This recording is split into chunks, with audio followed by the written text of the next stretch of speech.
여러분, 73살 먹은 늙은이가 이런 말 하기도 부끄럽습니다만 40년 만에 그 사람을 다시 만났습니다. 그런데 말이죠. 우리 마누라는 치매 걸려서 내가 누군지도 모르겠다고 하는데 그 사람은 아직도 나를 철수 오빠라고 부르더라고요. 어떻게 이런 일이? 제발 끝까지 들어주세요. 이 얘기를 누구한테 할 수도 없고 미치겠습니다. 정말.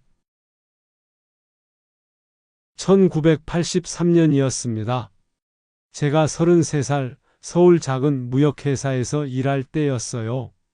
그때 우리 회사에 김미영이라는 여자가 들어왔는데 아이고 그때 그 여자가 얼마나 예뻤는지 단발머리에 빨간 립스틱 하얀 블라우스 입고 계산기 두드리는 모습이 지금도 눈에 선해요.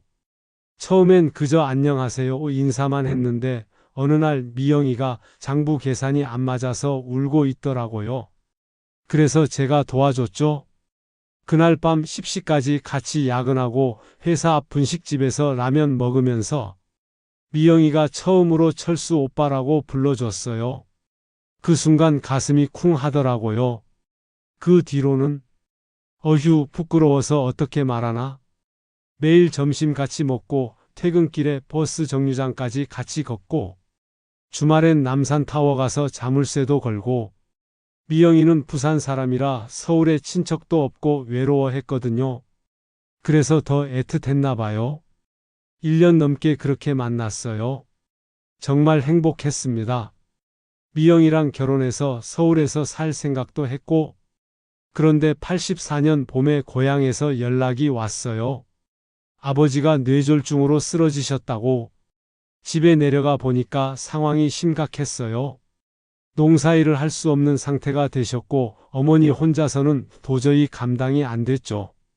형들은 이미 각자 가정이 있었고 막내인 제가 집을 책임져야 하는 상황이 됐어요. 서울 생활을 정리하고 고향으로 내려와야 했습니다. 미영이에게 어떻게 말해야 할지 일주일 동안 고민하다가 용기를 내서 말했죠. 미영아, 나 고향으로 내려가야 할 것 같아. 미영이가 물어봤어요. 언제 다시 올 거예요? 그때 제가 정말 바보같이 대답했어요. 잠깐만 다녀올게. 아버지 상태 좀 안정되면 바로 올라올게. 거짓말이었어요. 이미 서울로 다시 올 수 없다는 걸 알았거든요. 미영이가 눈물을 흘리더라고요. 오빠 정말 다시 와요? 제가 고개를 끄덕였지만 가슴이 찢어지는 것 같았어요. 그게 마지막이었습니다. 미영이와의 마지막 만남이었어요. 고향에 내려와서는 정말 지옥 같은 시간이었어요. 농사일도 배워야 하고 아버지 간병도 해야 하고 미영이 생각에 미칠 것 같았지만 어쩔 수 없었어요. 편지를 몇 번 썼지만 보내지 못했어요. 돌아올 수 없다는 걸 인정하기 싫었거든요. 6개월 후에 어머니가 중매를 서더라고요. 옆 동네 순자라는 처녀와 이제 너도 장가가서 안정을 찾아야 한다고. 처음엔 거부했지만 아버지가 미영이는 이미 다른 사람 만날 거다. 너만 바보같이 기다리지 말고 현실을 봐라고 하시더라고요. 85년에 순자와 결혼했습니다. 결혼식 날 내내 미영이 생각만 났어요. 신부 앞에서 눈물이 나올 뻔했지만 참았어요. 순자한테는 미안했지만 제 마음을 완전히 주지는 못했어요. 아들 민수를 낳고 농사 지으며 평범하게 살았어요. 순자는 좋은 아내였어요. 불평 한 번 안 하고 시부모님 모시고 농사일도 도와주고 하지만 제 마음 한구석에는 늘 미영이가 있었어요. 아버지가 돌아가시고 어머니도 돌아가시고 민수가 대학 가서 서울로 올라가고 그렇게 세월이 흘렀어요. 미영이는 가끔 꿈에 나타났지만 현실에서는 잊으려고 노력했어요. 그런데 3년 전부터 순자가 이상해지기 시작했어요. 처음엔 깜빡깜빡하는 정도였는데 점점 심해지더라고요. 며느리 이름을 못 기억하고 어제 일을 못 기억하고 병원에 가니까 치매 초기라고 하더군요.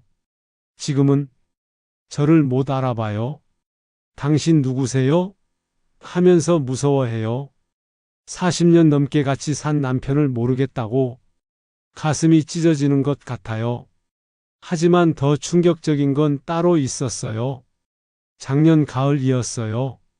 민수가 아버지, 어머니 상태가 안 좋으니까 서울로 올라와서 같이 사시조라고 하더라고요. 며느리도 시어머니 돌보는 게 너무 힘들어요 라고. 그래서 서울로 올라왔어요. 민수가 사는 아파트 근처 요양원에 순자를 맡기고 저는 민수 집에서 지내게 됐어요. 서울에 온 지 40년 만이었어요. 모든 게 다 바뀌어 있더라고요. 그 옛날 제가 살던 곳은 아예 다른 건물이 서 있고, 그러던 어느 날 마트에 갔는데 저를 부르는 목소리가 들렸어요. 철수 오빠. 돌아보니까 미영이가 서 있더라고요. 40년 만에 마주친 거예요. 처음엔 못 알아봤어요. 주름이 늘고 머리도 하얗게 됐으니까. 하지만 그 눈빛만은 그대로더라고요.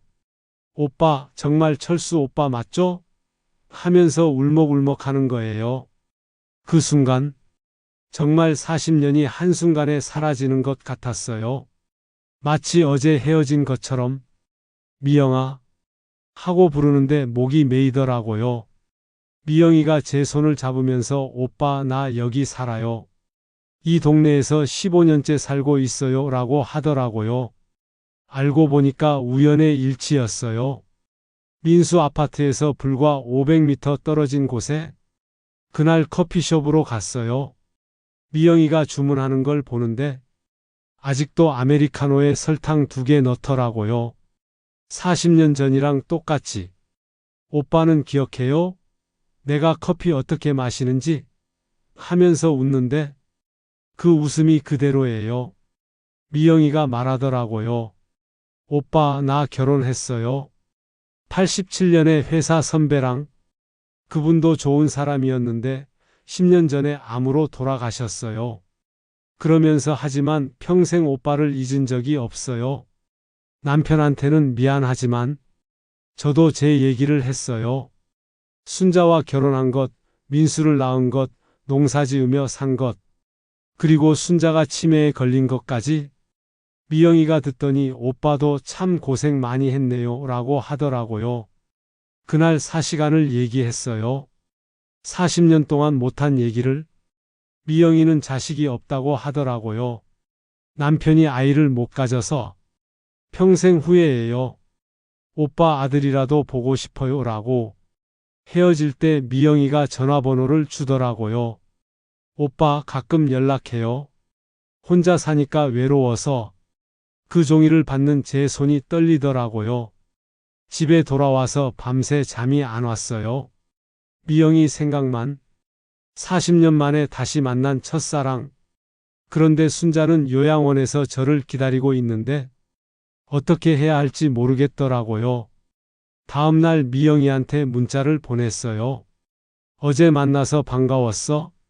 바로 답장이 왔어요. 오빠, 나도 정말 반가웠어요. 꿈인 줄 알았어요. 그 뒤로 자주 만나게 됐어요. 처음엔 일주일에 한 번, 그 다음엔 사흘에 한 번. 요양원에서 순자를 면회하고 나오면 미영이가 근처 카페에서 기다리고 있어요. 미영이와 있으면 정말 33살로 돌아간 것 같아요. 오빠 기억해요? 우리 처음 만난 날 남산에서 자물쇠 걸 때 무슨 소원 빌었는지 기억해요? 이런 얘기하면서 어느 날 미영이가 오빠 우리 옛날에 자주 가던 분식집 가볼까요? 라고 하더라고요. 가봤더니 그 집이 아직 있어요. 40년이 지났는데도 할머니가 운영하시는데 우리 보고 어머 옛날 손님들이네? 라고 하시더라고요. 라면을 시켜서 같이 먹는데 미영이가 오빠 40년 전이랑 똑같네요 라고 하면서 웃더라고요. 그때 제 마음이 정말 어떻게 표현해야 할지 40년 만에 되찾은 행복 같은 거였어요. 그런데 문제는 민수였어요. 어느 날 제가 미영이와 공원을 산책하는 걸 봤나 봐요. 집에 돌아오니까 민수가 화가 나서 기다리고 있더라고요. 아버지, 뭐 하시는 거예요? 어머니는 요양원에 있는데 다른 여자랑 데이트 하시는 거예요? 목소리가 떨리더라고요. 화가 나서가 아니라 실망해서 제가 설명했어요. 민수야, 그분은 아버지 옛날 직장 동료야. 우연히 만나게 돼서. 하지만 민수는 믿지 않더라고요. 직장 동료가 손까지 잡고 다녀요? 맞아요. 미영이와 손을 잡고 다녔어요. 70대 노인이 손을 잡고 부끄럽지만 그랬어요. 미영이가 먼저 잡더라고요. 오빠 40년 전처럼. 며느리 혜진이도 합세했어요. 아버님, 이건 정말 아니에요. 어머님 요양원비가 한 달에 얼마인 줄 아세요? 250만 원이에요. 우리가 내는 거예요. 그러면서 다른 여자랑 놀 시간에 시어머니 면회나 자주 가세요. 라고 소리치더라고요. 혜진이 말이 맞긴 했어요. 미영이 만나느라 순자 면회를 소홀히 했거든요. 민수가 울먹이면서 아버지, 저희가 뭘 잘못했어요? 어머니 모시는 것도 힘든데 아버지까지 이러시면 저는 어떻게 해요? 라고 하더라고요. 그날 밤 정말 잠이 안 왔어요. 민수 말이 맞았어요. 순자는 치매로 고생하고 있는데 저는 다른 여자와 그래도 미영이를 포기할 수는 없었어요. 40년 만에 다시 만난 사랑인데 다음날 미영이한테 전화했어요. 미영아, 우리 좀 조심해야 할 것 같아. 민수가 알았어? 미영이가 그럼 어떻게 해요? 이제 못 만나는 거예요? 라고 하더라고요. 그래서 몰래 만나기 시작했어요. 민수가 회사 간 사이에, 혜진이가 마트 간 사이에 미영이와 만나서 커피도 마시고 산책도 하고, 하지만 늘 불안했어요. 들킬까봐. 한 달 정도 그렇게 지냈는데 또 들켰어요. 이번엔 혜진이가 봤어요. 제가 미영이와 카페에 있는 걸. 집에 와보니까 혜진이가 눈을 빨갛게 울고 있더라고요. 아버님, 저 정말 실망이에요. 시어머니는 요양원에서 혼자 외로워하시는데 시아버지는 다른 여자랑 행복하게 데이트하고 계시고, 그러면서 제가 시어머니 기저귀 갈아드리고 밥 먹여드리고, 그런데 시아버지는 뭐 하세요? 젊은 여자도 아니고 할머니랑 연애하시는 거예요? 젊은 여자라고 하니까 더 화가 나더라고요. 아니야, 혜진아. 그분은 하려는데 혜진이가 아버님, 그만하세요. 더 이상 듣고 싶지 않아요. 라고 하면서 방으로 들어가더라고요. 민수가 회사에서 돌아와서는 정말 심각하게 말하더라고요. 아버지, 이제 선택하세요. 그 여자를 포기하시든지 아니면 저희 집에서 나가시든지. 제가 깜짝 놀라서 민수야, 그게 무슨 소리냐? 라고 했더니 아버지가 어머니를 배신하시는 걸 더 이상 볼 수 없어요. 어머니가 정신이 없으시다고 해서 아버지까지 그러시면 안 되잖아요. 혜진이도 나와서 맞아요, 아버님. 요양원비도 우리가 내는 거고 아버님 용돈도 우리가 드리는 건데 그 돈으로 다른 여자랑 데이트 하시는 거예요? 그때 정말 가슴이 무너지는 것 같았어요. 아들이 저한테 집에서 나가라고. 맞는 말이긴 했어요. 민수 돈으로 미영이와 커피 마시고 밥 먹고 부끄러웠어요. 그날 밤 미영이한테 전화했어요. 미영아, 우리 어떻게 하지? 민수가 집에서 나가라고 해. 미영이가 그럼 우리 집으로 와요, 오빠? 어차피 혼자 사는데. 잠깐 마음이 흔들렸어요. 미영이와 함께 살면 40년 전에 못 이룬 꿈을 이룰 수 있는데, 하지만 그게 맞나? 순자를 버리고 다음 날 순자를 면회하러 갔어요.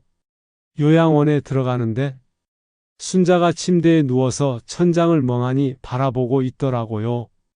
제가 순자야, 나왔어 라고 했더니 누구세요? 간병사 아주머니가 오셔서 어르신 요즘 더 심해지셨어요. 아무도 못 알아보세요 라고 하더라고요. 그러면서 그래도 가족분이 오시면 좋아하시는 것 같아요. 제가 순자 손을 잡고 앉아 있는데 갑자기 순자가 제 손을 꽉 잡더라고요. 그리고 여보, 라고 작게 중얼거렸어요. 잠깐이었지만 저를 알아본 거였어요. 그 순간 눈물이 막 나더라고요. 40년을 같이 산 사람이 비록 치매에 걸렸지만 가끔은 저를 기억하는구나. 그런 생각이 들면서 요양원에서 나와서 미영이에게 전화했어요. 미영아, 만나자. 미영이가 바로 왔어요. 평소처럼 밝게 웃으면서 오빠, 오늘은 어디 갈까요? 제가 말했어요. 미영아, 우리 헤어지자. 미영이 얼굴이 하얗게 되더라고요. 왜요, 오빠? 갑자기 왜 그래요? 아들이 집에서 나가라고 해. 그리고 순자가 가끔 나를 기억해. 내가 순자를 버릴 수는 없을 것 같아. 미영이가 눈물을 흘리면서 오빠, 와이프는 오빠를 기억도 못 하잖아요. 왜 자꾸 남을 위해서만 살아요? 라고 하더라고요. 40년 전에도 집안 때문에 나를 버렸으면서 이제 와서 또 가족 때문에 나를 버리는 거예요? 언제 한 번이라도 오빠 마음대로 살아봐요. 미영이 말이 맞았어요. 평생 남을 위해서만 살았어요. 부모님 위해서, 아들 위해서, 순자 위해서. 정작 제 행복은 한 번도 생각해 본 적이 없었어요. 하지만 미영아, 그게 사람 사는 거 아닐까? 내 행복보다 가족이 먼저인 게 40년 전에도 지금도 내 선택은 같아. 미영이가 마지막에 한 말이 아직도 가슴에 박혀 있어요. 오빠, 정말 후회 안 할 거예요? 이번이 마지막 기회일 수도 있는데. 그 뒤로 미영이는 연락이 안 돼요. 전화도 안 받고 문자도 답장이 없고 아마 다른 곳으로 이사 간 것 같아요. 마트에서도 못 봤거든요. 민수한테 말했어요. 민수야, 아버지가 잘못했다. 그분과는 헤어졌어? 민수가 눈물을 흘리면서 아버지 죄송해요. 제가 너무 심하게 말했죠? 혜진이도 와서 시아버지 저도 죄송해요. 시아버지 마음도 이해해요. 시어머니 상태가 저렇게 계시니까? 라고 하더라고요. 그렇게 한 달이 지났어요. 미영이 생각이 자꾸 나지만 참고 있어요. 매일 요양원에 가서 순자를 돌봐주고 있어요. 순자는 여전히 저를 못 알아보지만 가끔씩 여보라고 부를 때가 있어요. 어제는 깜짝 놀랐어요. 순자가 갑자기 철수야, 민수가 언제 와? 라고 물어보는 거예요. 완전히 정신이 돌아온 것처럼. 하지만 5분 후에는 다시 당신 누구세요? 그래도 희망이 있는 것 같아요. 의사 선생님이 가족들이 자주 와서 얘기해 주시면 도움이 됩니다. 라고 하시더라고요. 그래서 매일 가서 옛날 얘기를 해주고 있어요. 순자야, 우리 처음 만났을 때 기억나? 너 그때 빨간 치마 입고 있었잖아. 민수 어렸을 때 우리 같이 놀이공원 갔었지? 이런 얘기들. 가끔 미영이 생각이 나요. 지금 뭐 하고 있을까? 새로운 곳에서 잘 지내고 있을까? 하지만 후회는 안 해요. 이게 제가 선택한 인생이니까. 민수가 요즘 저한테 잘해줘요. 아버지, 그때 화내서 정말 죄송했어요. 아버지가 얼마나 외로우셨을지. 혜진이도 시아버지 정말 존경해요. 시어머니를 끝까지 지켜주시는 거. 어제 순자가 갑자기 제 손을 잡고 고마워요, 여보라고 하더라고요. 그 순간 40년 동안의 결혼 생활이 주마등처럼 지나가더라고요.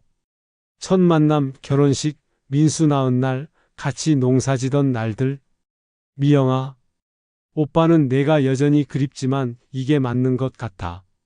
40년 전에도 지금도 오빠는 책임감 때문에 살아가는 사람인가 봐. 내가 마지막에 한 말, 언제 한 번이라도 오빠 마음대로 살아봐요라고 했지만 오빠는 이게 내 마음이야. 가족을 지키는 게 내 행복이야. 혹시 이 방송을 듣고 있다면 오빠를 미워하지 마. 오빠도 정말 힘들었어? 하지만 이게 옳은 선택이라고 생각해. 40년 늦었지만 우리 만났던 것만으로도 고마워. 여러분도 비슷한 경험 있으실 거예요. 사랑과 의무 사이에서 젊을 때는 사랑이 전부인 줄 알았는데 나이 들고 보니까 책임감이 더 중요하더라고요. 그게 어른이 되는 거겠죠? 물론 가끔은 후회해요. 미영이와 함께 했으면 얼마나 행복했을까? 하지만 그런 생각이 들 때마다 순자를 봐요. 치매에 걸려서 아무것도 기억 못하지만 그래도 40년을 같이 산 사람이고 제 아들을 낳아준 사람이고 어제 민수가 말하더라고요. 아버지, 제가 결혼할 때 아버지가 해주신 말씀 기억해요? 결혼은 사랑만으로 되는 게 아니라 책임감이 더 중요하다고 하셨잖아요. 그때는 이해 못했는데 이제 알겠어요.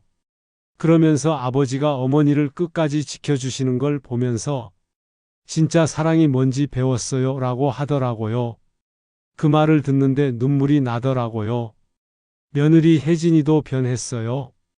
요즘은 아버님, 시어머니 면회 같이 갈까요? 라고 해요. 제가 시어머니 손톱도 깎아드리고 머리도 빗겨드릴게요 라고. 처음엔 짐스러워했는데 이제는 진심으로 도와주려고 해요. 그런데 한 달 전에 정말 놀라운 일이 있었어요. 순자가 갑자기 저를 보고 철수야, 미안해라고 하는 거예요. 깜짝 놀라서 뭐가 미안해? 라고 했더니 내가 아프니까 고생이 많지? 그 순간 정말 가슴이 뭉클했어요. 치매에 걸려도 가끔은 정신이 돌아오는구나. 그리고 미안해 한다는 게?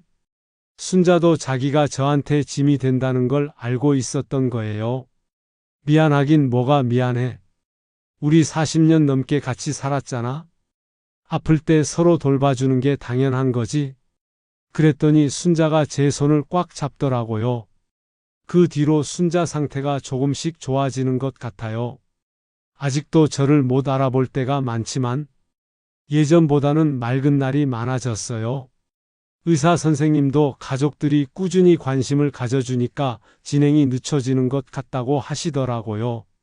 미영이는 정말 연락이 안 돼요. 한 번은 예전에 자주 가던 분식집에 가봤어요. 혹시 미영이가 오지 않을까 해서. 하지만 없더라고요. 할머니한테 물어봤더니 그 할머니 한 달 전부터 안 와요 라고 하시더라고요. 아마 정말 이사 간 것 같아요. 저 때문에. 미영이도 상처받았을 거예요. 40년 만에 만났는데 또 헤어져야 하니까? 하지만 어쩔 수 없었어요. 이게 맞는 선택이었어요. 그런데 지난주에 정말 깜짝 놀라는 일이 있었어요. 요양원에서 순자를 면회하고 나오는데 멀리서 미영이가 서 있는 거예요. 처음엔 다른 사람인 줄 알았는데 분명히 미영이더라고요. 다가가려고 했는데 미영이가 고개를 돌리고 가더라고요. 뒤따라가면서 미영아 라고 불렀는데 돌아보지 않고 그냥 가버렸어요. 아마 저를 보러 온 게 아니라 그냥 지나가다가 본 것 같아요. 그 밤에 잠이 안 왔어요. 미영이가 왜 요양원 앞에 있었을까? 혹시 저를 보러 온 건 아닐까? 아니면 정말 우연이었을까?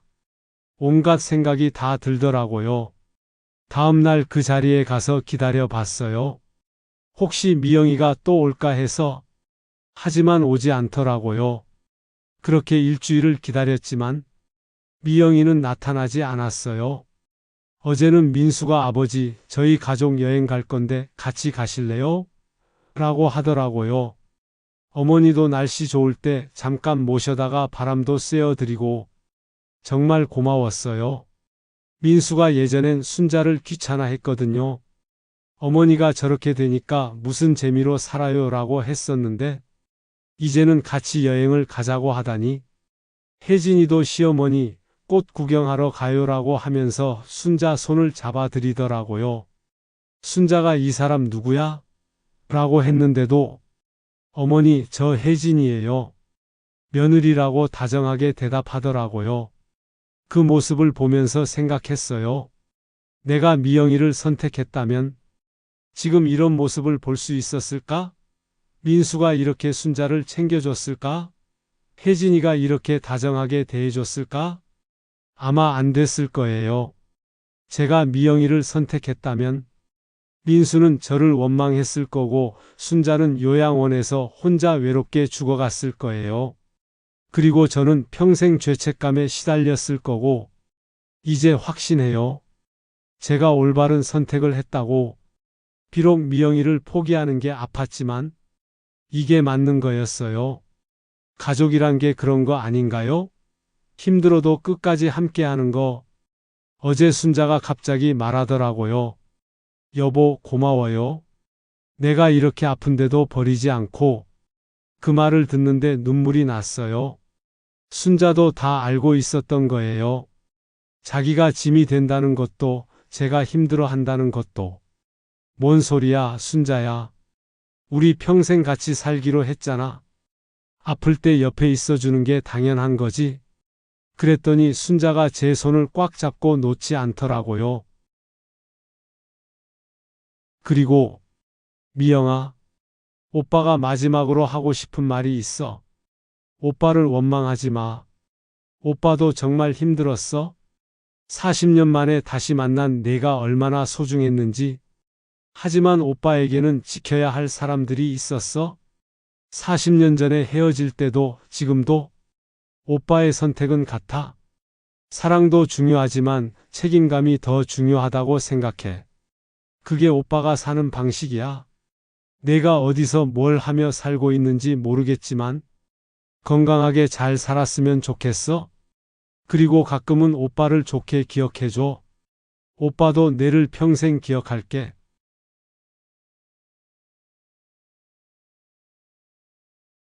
여러분, 제 이야기가 너무 길었죠? 하지만 이걸 누구한테 말할 수 없어서 답답해서 이렇게라도 말하게 됐어요. 사랑과 의무 사이에서 고민해 본 분들 많으실 거예요.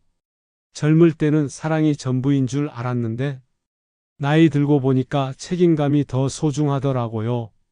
그게 진짜 어른이 되는 것 같아요. 물론 후회할 때도 있어요. 미영이와 함께 했으면.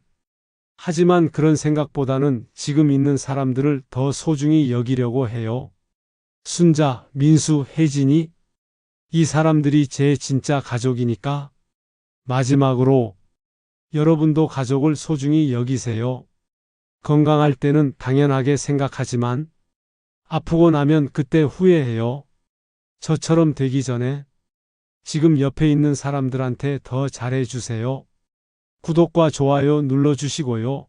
혹시 주변에 감동적인 사연 있으시면 제보해 주세요. 댓글에 여러분 사시는 지역이나 나이, 성별 적어주시면 영상 제작에 큰 도움이 됩니다. 제 이야기 끝까지 들어주셔서 정말 감사합니다. 다음에도 더 좋은 이야기로 찾아뵐게요.